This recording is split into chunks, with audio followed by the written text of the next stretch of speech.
Right, இதை கேள்வியே பார்ப்போம். இதை கேள்வி உதாரண கேள்வி வேண்டியது அல்ஜிப்ராடா டைமுக்கு வரைக்கும் இதை கேள்வி ஒன்று தான்.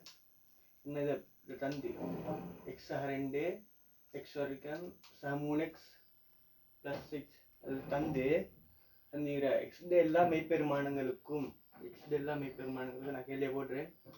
எக்ஸ்ட எல்லா மெய்ப்பெருமானங்களுக்கும் ஷார்ஃபுன்ற y வந்து 1/5 தொடக்கம் 1/3 வரையிலான பெருமானங்களை எடுக்கும்னு தான் கேள்வி. ரைட், இதை எப்படி செய்யறான்னு பார்ப்போம். சும்மா உதாரணத்துக்கு எப்படி சந்திக்குதா, எக்ஸ் 2 கீழே எக்ஸ் வர்க்கம் + 3x 6. ரைட், இப்படி தான் நிற்குது. ரைட், இதுதான் ஷார்ப்பு. ஏன்னா ஷார்ப்புனால நாங்கள் இதை வைன் எடுத்தாச்சு. ரைட், வைன் எடுத்துட்டு இது ஏன் இதை வந்து எல்லாம் இந்த மாதிரி கேள்வி இதே பேட்டர்ன் இதுதான் வரும். நீங்கள் ஒரு விலையும் கொண்டு செய்யறீங்க சும்மா நார்மலாக. எப்படி ஒன்றே சுருக்கம் நாங்கள் அவ்வளோ ஏன்னு சொல்கிறேங்க. எக்ஸ் 2 இது சுருக்கினா எக்ஸ் வர்க்கம் y 3x y 6y. சரியா? இதை சுருக்கினா இப்போ எக்ஸ் இப்படி சொல்லாமே. இதை நான் இப்படி வடிவத்துக்கு உருவாக்குவோம். ஏஎக்ஸ் வர்க்கம் bx c. இதை வடிவத்துக்கு உருவாக்கும் சமன் இந்த வடிவத்துக்கு சமன்பாட்டு உருவாக்கினா எப்படி உருவாக்கலாம்? நாங்கள் எக்ஸ் எல்லாத்தையும் இங்கே கொண்டு வரோம். எக்ஸ் வர்க்கம் y எக்ஸ் வர்க்கம் இல்லையா அவர் எக்ஸ் அப்படின்னா 3y - 1 எக்ஸ் 6y 2 6y 2 வரும். 2 இதில் போயிட்டு 6y 2. இது மட்டும் கிளியர் தானே? ரைட், இப்போ என்ன செஞ்சு நான் வைன் எடுத்தாச்சு, ஒரு பெருமானத்தை வைன் எடுத்தாச்சு. அதனால இதாக்கியாச்சு. என்ன வைன் எடுத்தாச்சு ஷார்ப்பு 4 இது வைன் எடுத்தேன் ஷார்ப்புன்னு சொல்லிக்க 4 இதை வைன் எடுத்தாச்சு. இப்போ நாங்கள் என்ன கேட்டு எக்ஸின் எல்லா மெய்ப்பெருமானங்களுக்கு இருந்தேன். எக்ஸின் எல்லா மெய்ப்பெருமானங்களுக்கு இருந்தா இப்படி தானே? இது வந்து டெல்டா பெரிது அல்லது சமன் 0.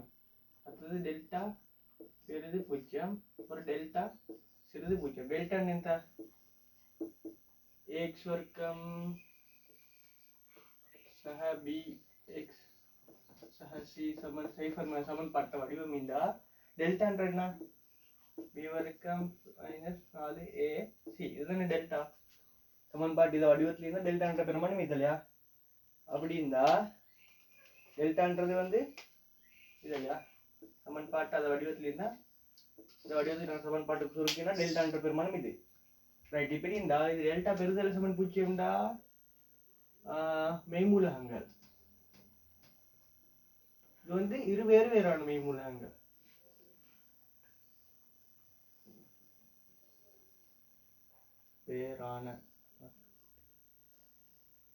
ரைட், இது இரு வேறுபாடு. இது வந்து கற்பனை. இது வந்து தேர்ல படிக்கிறதா ஞாபகப்படுத்தினேன்.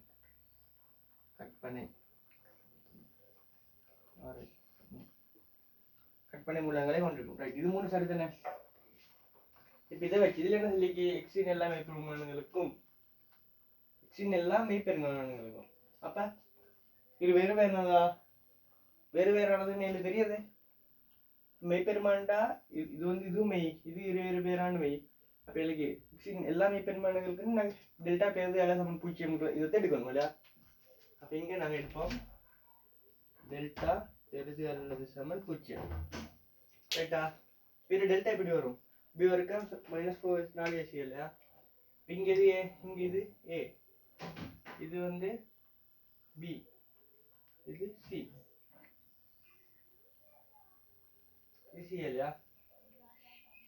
இதுதான் c. ரைட், அப்ப இதுல எப்படி b வர்க்கம் -4ac வரும்? b வர்க்கம்டா 3/1 b வர்க்கம் -4 தர a பெருமானம் y c பெருமானம் 6y 2 பெருதல் சமன் 0. இது ரைட் தானே? ரைட். இப்போ நாங்கள் இதை தளிச்சிடுறேன். இதை சுருக்கிட்டு இதை சுருக்கின எப்படி 9y வர்க்கம் 6y. இதை வந்து நம்ம பாட்டு சுருக்கிறத தெரிஞ்சுக்கணுமா? அதெல்லாம் லெசி 1 மைனஸ் 24y வர்க்கம் சக 8y பெருதல் சமன் 0. ரைட். இவ்வளோ கிளியர். இதை நீங்கள் நோட் பண்ணிக்க வேண்டாம், அவங்களுக்கு தெரியும். ரைட் இல்லையா? இப்படி சரிப்பா. இதை சுருக்கணும். சுருக்குறான் எப்படி சுருக்கலாம்?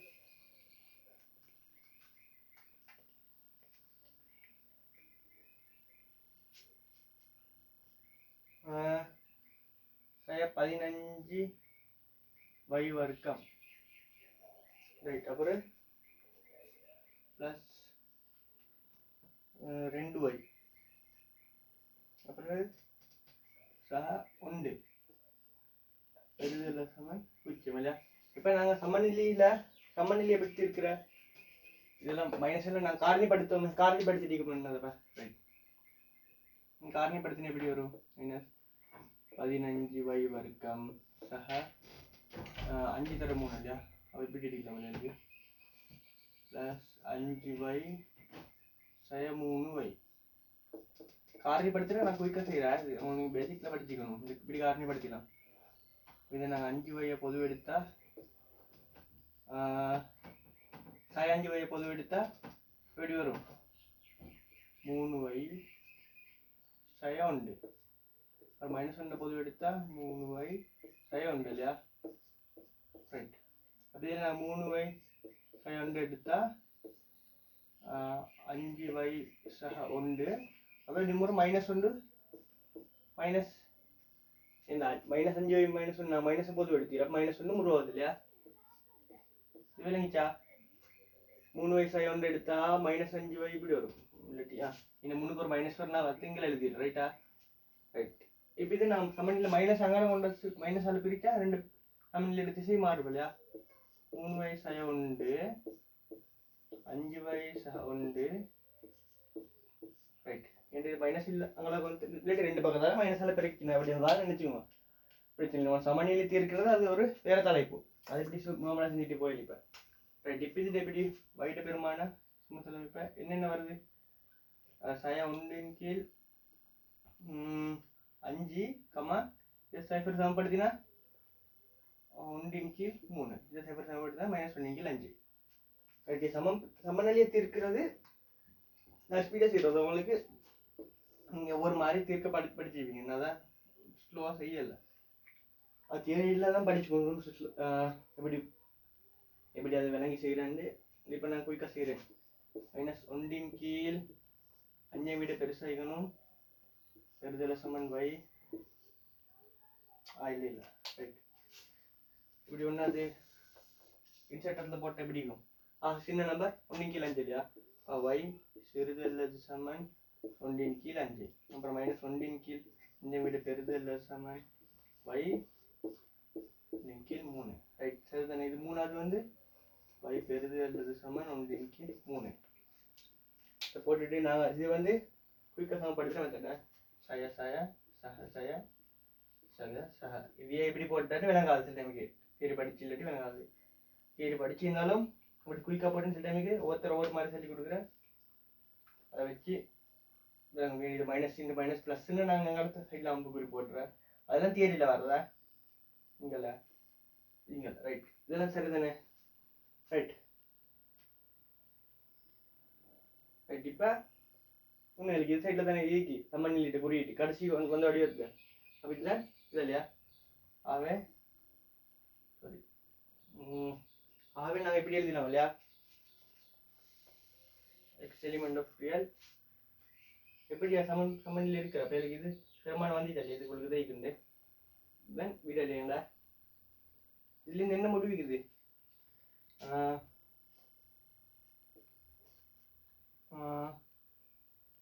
மைனஸ் 1 கீழ் 5 விட பெரிது அல்லது சமன் y 1 கீழ் 3.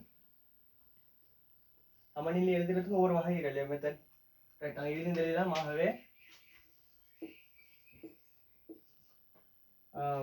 எக்ஸின் எல்லா மெய்ப்பெருமானங்களுக்கும் வகையானது இப்படி போடலாம். எக்ஸின் எல்லா மெய்ப்பெருமானங்களுக்கும் வகையானது சொன்னீங்க 5 தொடக்கம் 1/3 வரையான பெருமானங்களை எடுக்கும்னு நாங்கள் எடுக்கலாம். இல்லை இதுலேருந்து இதுக்கு முடிவு எடுக்கலாம். இதில் எப்படி ஒன்றாவது வையை எடுத்தேன்னு விளங்கிக்கணும். எடுத்த அது சார்பு ஒன்று அதெல்லாம் வயிற்று எடுத்தேன். அதுக்கு பிறகு டெல்டா இது எடுத்தேன். அது நான் வேறு சொன்னேன். டெல்டா இப்படி இருக்கிறது இல்லை சமன் எடுத்தேன். அடுத்த சமநிலை சுருக்கிறது அது வேறு டாபிக். அதுக்கு நீங்கள் ஒவ்வொரு டைம் தியரி நீங்கள் ஒவ்வொன்றும் ஒழுங்காக படிச்சினா செய்யணும். அதே மாதிரி தான் ட்ரிக்கை நீங்கள் மிஸ் பண்ணினா நிறைய பாடங்களில் ட்ரிக் வந்து கடைசி மட்டும் வரும். அப்ளைடில் ஒவ்வொரு இடத்துல யூஸ் பண்ண வரும். அதனால ஒவ்வொரு பாடமும் ஒவ்வொன்றுக்கு தொடர் ஃபீக்குது. ஒவ்வொன்று விட்டுட்டு படிச்சிடற அப்படி செய்யலை. படிச்சிடறா எல்லாத்தையும் படிச்சு தான் வரும். ட்ரிக்கெல்லாம் முக்கியமான பாடம். ரைட்.